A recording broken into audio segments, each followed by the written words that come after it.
All right. So, hi, my name is Tera Fulbright, and I am an author and convention runner. The majority of my books are short stories, and they're in a variety of genres, everything from steampunk and science fiction to fantasy. When I'm not writing, I run a science fiction convention, or help run one, called Conbrigate, which is at www.con-brigate.com. And today I am going to read for you from a short story that is in a book called A Bard Day's Night, and the story is called Jump Back into the Fight. For some heroes, becoming legend would wait. The full moon hung low in the starry sky, and the sound of the cricket's song mingled with the crackling of the fire. 3 of us stared into the campfire flames, hopefully waiting. 1 impatiently walked the perimeter as yet another cast her magic to keep the last alive. The 6 of us had answered the call to adventure, 5 still live, and 1 may yet pass beyond the veil. The Wyvernal had been more than we could handle, and as proof, our healer still knelt beside Sir Dellen and spoke words of healing as she called on the power of the earth for her magic. The rest of us waited anxiously to hear if by morning her spells would bring the night back to us, or if another legend would be honored next Samhain. For most of Ashbury, death was the end. No one knew what happened beyond the light. We could only hope it brought tranquility to those who crossed over. It was old Samhain night. Samhain was a night of celebration, a celebration of those that had gone beyond, those who had passed the veil, children dressed in the garments of their elders and walked from door to door seeking treats or a copper piece. Family members gathered to honor their ancestors, and towns and cities gathered to honor the fallen heroes of legend. "I'm going to take a walk," Chandri Kreitz said suddenly as he leapt from where he'd been sitting. I looked up. The child-sized hobbling had always been a bit twitchy, and coming so close to death had not done much for his demeanor. He ran his hands through his stringy black hair and then stroked the sheath of his dagger. His eyes darted around the campfire and peered into the forest. Kreitz had not really wanted to come on this adventure, but since Maria's guild had healed his hand after he'd lost his fingers to the law, he felt obligated. That, and Sir Dellen was supposed to escort him from Holmerich's Pass to Stormwood to serve on the work cruise there. "Stay close," Zeno admonished. "It's bad enough that Maria is using her last spells on the night. We have nothing to spare should you be injured." Zeno stood easily, his hand on his axe. His wide body scarred in more places than one could count, the tall pit fighter's blue eyes hardened as Kreitz shrugged. The small rogue's dark eyes glittered in the night. "Other than Aaron, I can probably hide better than any of you." "Peace," I said before the 2 of them could continue to argue. "It is enough." I raised a hand to Zeno and nodded to Kreitz. "Go on." Kreitz grimaced, but with a nod stomped off. Zeno glared at me and seemed about to say something. "Peace, Zeno. We all must deal with the weight in our own way," I said, tucking a wayward strand of gray hair behind my ear before placing my hands back in my lap. I had been sitting on the ground, cross-legged, my book of spells open. Even though I knew I no longer had the energy to cast spells, I still reviewed them, hoping to commit them to memory faster the next day. We were as unlikely a group as you would find: a knight, a former pit fighter, a healer, a not-quite-reformed thief, a scout, and me, the mage. We had been sent by the Guild of Holmerich's Pass to the small village of Silver Spring in the middle of the mountains. A Wyvernal had plagued the village for several weeks, and finally the village had sent to the big city for help. The messenger had arrived at the Adventurers Guild, worn and tired. Unfortunately, the guild was fairly empty, with most folks headed to the unclaimed lands. The guild master remembered that I had been visiting my old friend Maria and had sent the messenger on to the Healers Guild.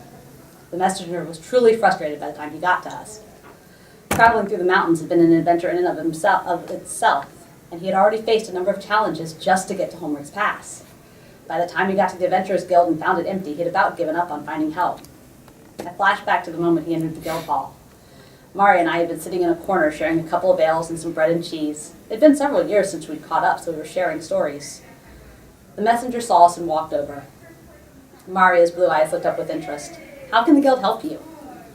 "The master of the Adventurers Guild sent me over here," the man started, before wavering. Maria quickly rose and helped him sit down. "I'm looking for an adventurer named Chandri. The guild master said she'd be here." Maria looked at me. "Why do you seek her?" "Oh well, it matters not. You found her," I sighed. "Please, we need help. I'm from the town of Silver Spring, and we've had a Wyvernal recently decide to make its home in the mountains near the village. It keeps killing our cows and sheep. Thankfully, it hasn't killed anyone yet, but we fear it's only a matter of time." I remember sighing as I looked up at Maria. A Wyvernal. That was something rare.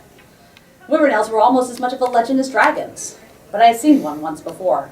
Taller than a horse, but with an intelligence no horse ever had. winged with powerful legs and claws. What made them dangerous, though, was their tail.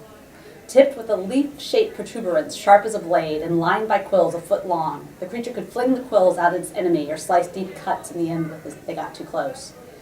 That tail had been the death of many adventurer. Nevertheless, in the end, we had answered the call. Zeno had been in the temple for healing. His owner had seen fit to release him after his last battle because he had nearly cost his owner the lives of several other gladiators. Feeling indebted to the healing he'd received, Zeno offered to accompany us to face the Wyvernell.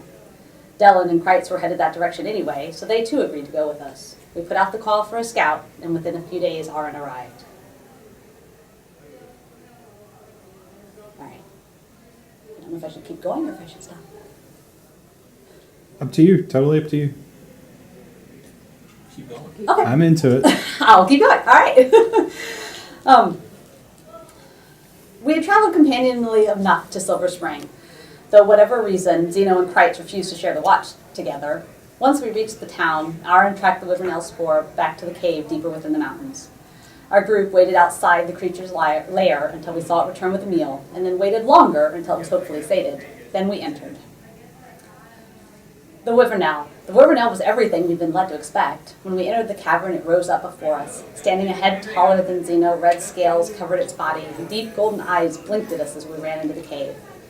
The creature let out a mighty roar, and it snapped its tail, sending several quills flying through the air at us. Thankfully, the protection spells I'd cast held true. The quills shattered and slid across our flesh like hitting stone. Zeno roared back at it and charged. The Wyvernell snapped its mouth, biting a chunk out of Zeno's leather armor and side.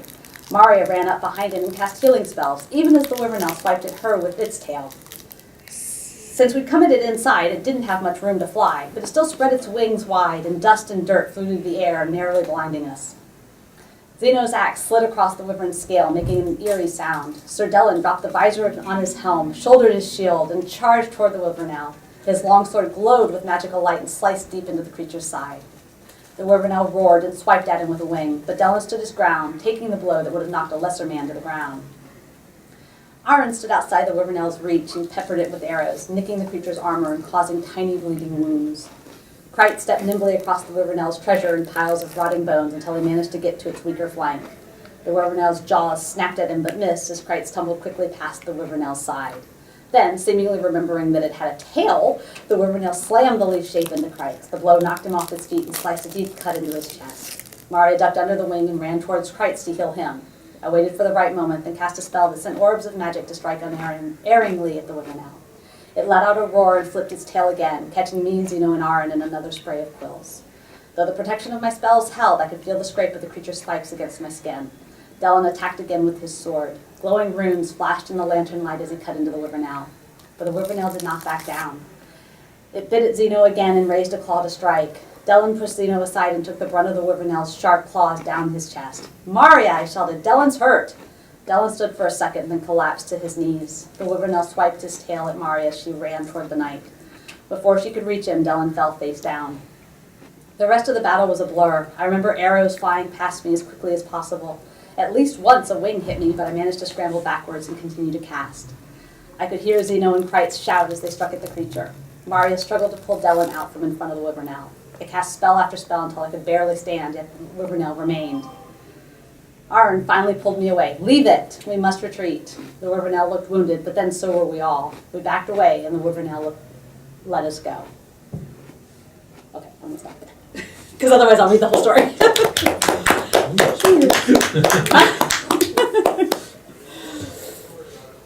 Okay. I don't know, I've got 45 minutes, so part of me feels like I should read the whole thing. But then you won't buy the book, and I want you to buy the book. So, okay.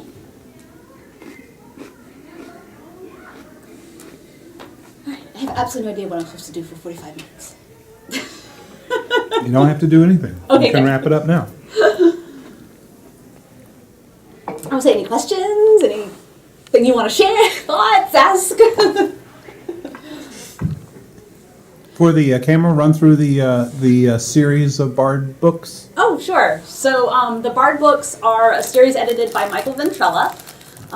They're set in his world of Fortanus, and they start with Tales of Fortanus, A Bard's Eye View, A Blood in the A Blood in the Hand. There you go. A Bard in the Hand, A Bard Day's Night, and the most recent one, A Bard Act to Follow. And my most recent story, which also features Kreitz, is in A Bard Act to Follow. Okay, and how can people follow you online once more? So the easiest way to find me is terafulbright.com, TeraFulbright.com, and then you can also usually find me at con-grogate.com because I help run that convention, so that's another way you can follow me. All right, thank you. You're welcome.